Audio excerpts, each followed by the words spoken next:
Hello, everybody. Uh, I'm back. This side Arunangshu.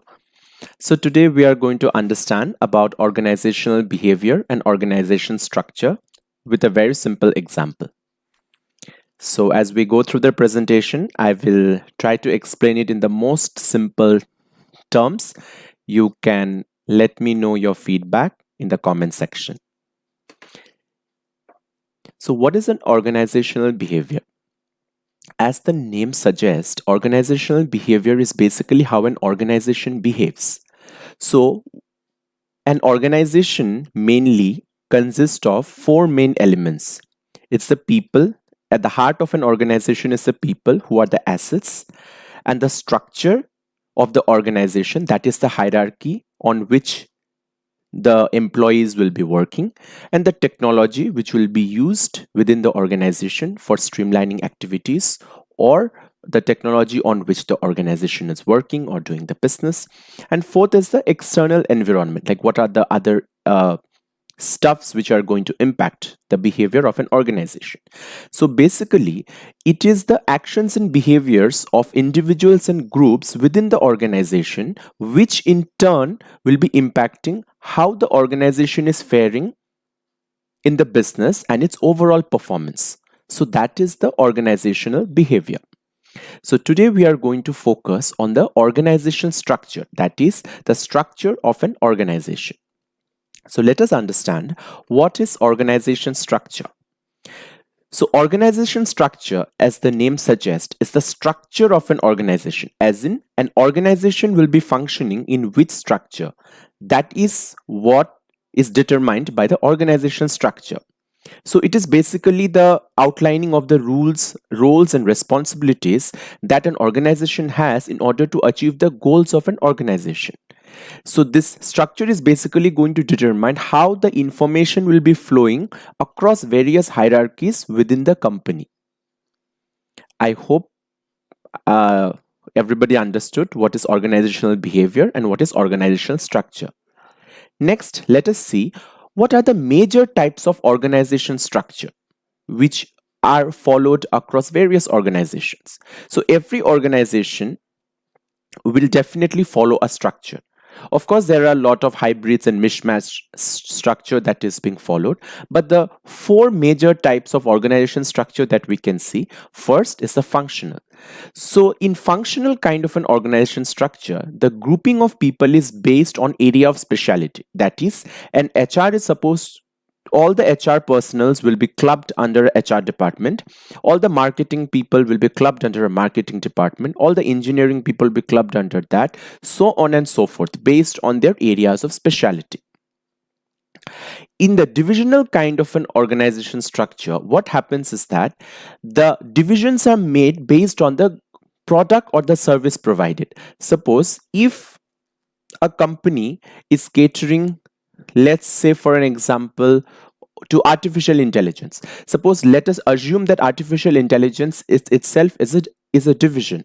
So that particular division will have its own HR, will have its own finance department, R&D. So basically, based on what is the business unit or the product or the service that is being provided by the company, there will be a general collaboration of all the functions in order to achieve the service or in order to provide the product. So this is the divisional kind of an organization structure. Now in matrix kind of an organization structure, basically it's a mishmatch, it's a hybrid between the functional and the divisional structures. So this functional, divisional, and matrix, these three are predominantly followed in large organizations wherein one needs to have a certain amount of middle management and a hierarchy. The fourth one which we come to know is the flat organization structure.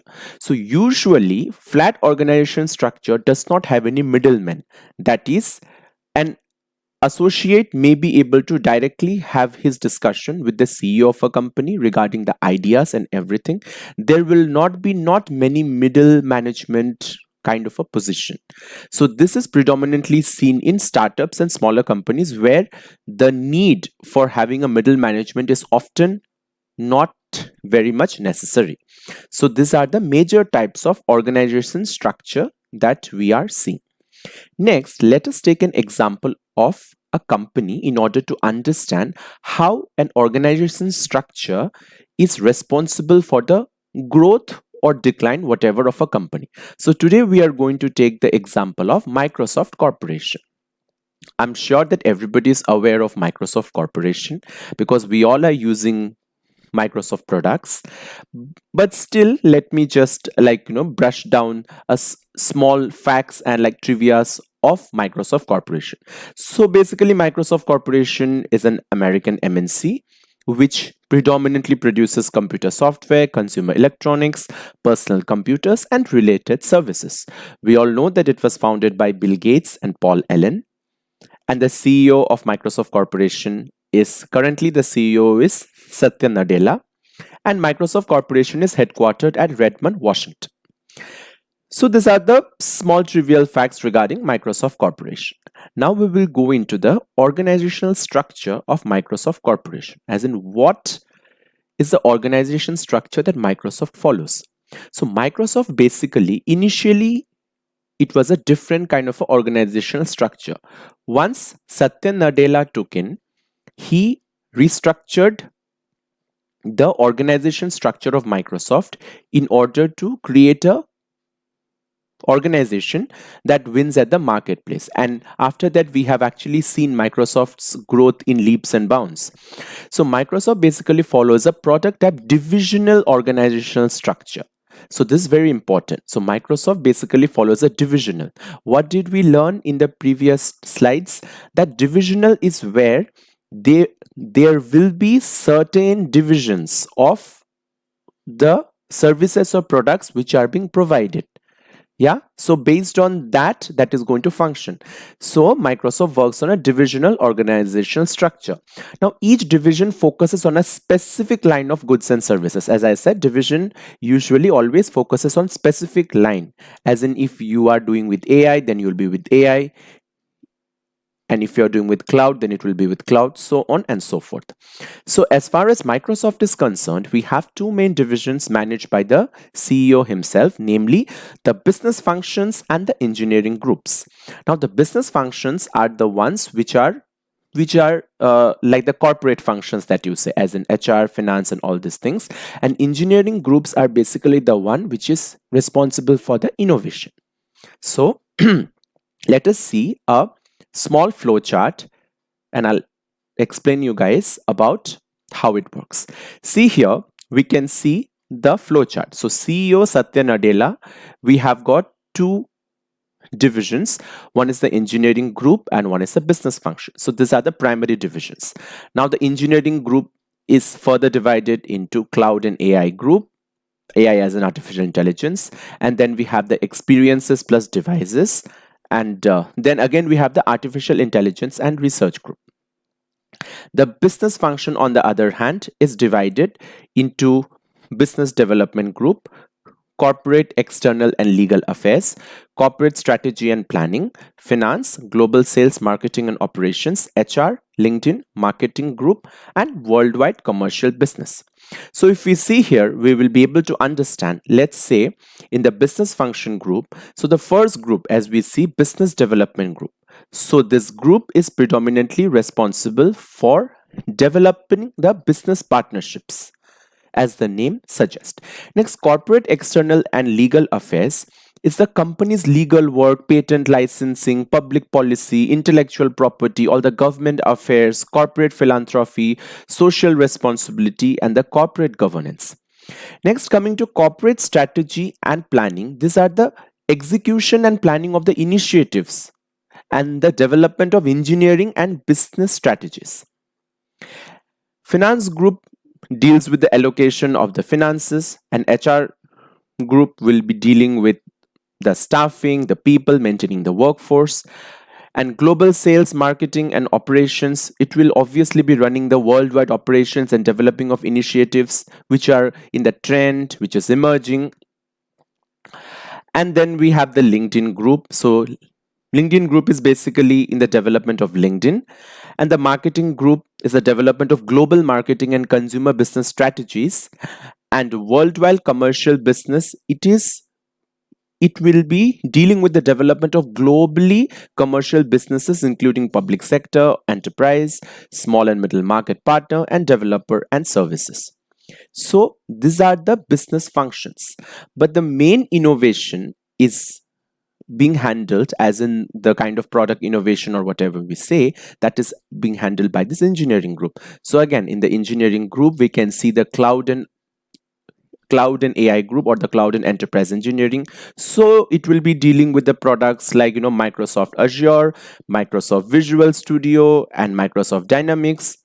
And experiences plus devices, it will be dealing with the core window products. Yeah. And artificial intelligence and research, it deals with the Microsoft research, the development of Bing, basically all the kind of researches.